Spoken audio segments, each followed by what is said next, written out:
যতক্ষণ পর্যন্ত না শুকায় ততক্ষণ পর্যন্ত ওখানে হাত দেয়। হাত দিলে মনে হবে যে রক্ত। সবাইকে পহেলা বৈশাখের শুভেচ্ছা। এখন এই মুহূর্তে আমি আছি মানিক মিয়া এভিনিউতে।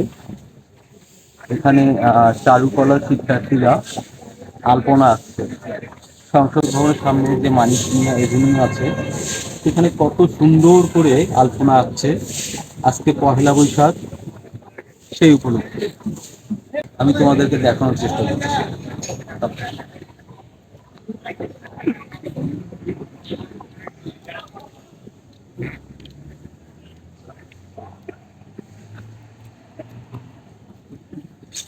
অনেক সুন্দর, সবাই অনেক চেষ্টা করছে পহেলা বৈশাখ সুন্দরভাবে যাতে সবাই উদযাপন করতে পারে। আমরা বাংলা ভাষা, আমরা বাঙালি, আমাদের যে সংস্কৃতি আছে সবাই যেন এটা সুন্দরভাবে উপভোগ করতে পারে।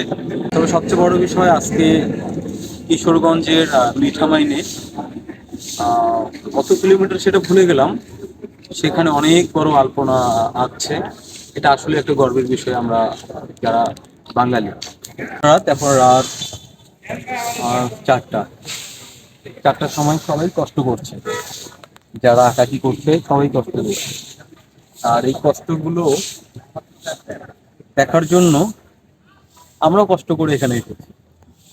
আজকে সকাল থেকে রমনা বটমূল্য অনুষ্ঠান হবে, যাওয়ার ইচ্ছে আছে। সব অনেক সুন্দর হয়েছে, দেখো একটু দূর থেকে দেখার চেষ্টা করি।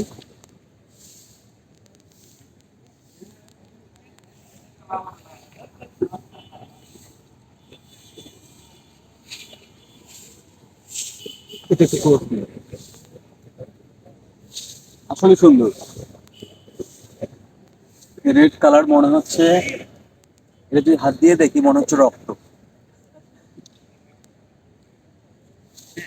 মানে এটা কিছুক্ষণ আগে লাগানো হয়েছে, এখনো শুকায়নি। যতক্ষণ পর্যন্ত না শুকায় ততক্ষণ পর্যন্ত ওখানে হাত দেয়। হাত দিলে মনে হবে যে রক্ত। তো সবাইকে ধন্যবাদ। ভিডিওটা বড় না করবো। মানিক মিয়া এভিনিউ থেকে বিদায়, এবং আবারও পহেলা বৈশাখের শুভেচ্ছা। আজকে ঈদের চতুর্থ দিন, সবাইকে আবারও ঈদ মোবারক।